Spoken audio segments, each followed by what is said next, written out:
Kwabusha kwezikhumulo zemkhumbi eThekwini naseRichards Bay kuhloswe ukuthuthukiswa komnotho.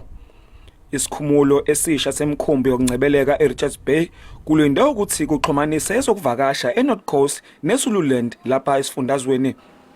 Kuthi isikhumulo saseThekwini siphendulo isikhumulo esisukamukela umthamo wamacontainer eze kuleli nakwamanye amazwe ezwenikazi.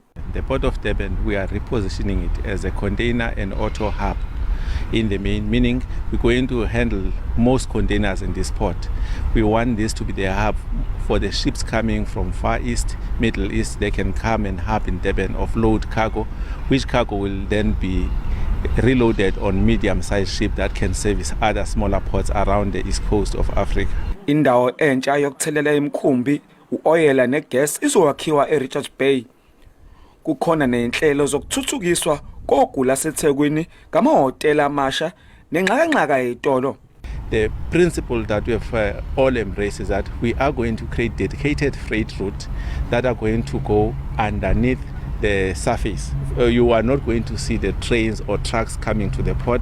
All you'll see is going to be a seamless integration of the city, beautiful assets and features that have been put in, whilst the cargo movement is happening underneath to join the freeway M4.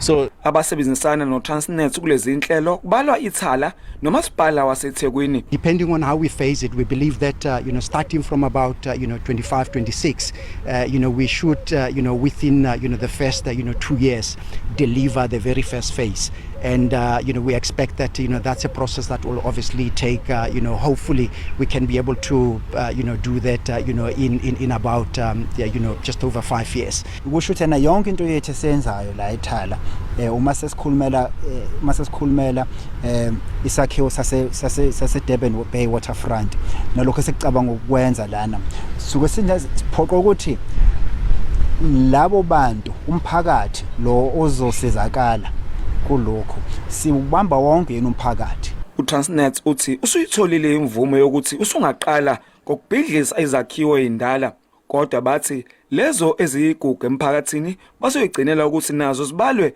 kanye nalezo ezokwakhiwa kabusha. Bongani Gema, Indaba SABC eThekwini.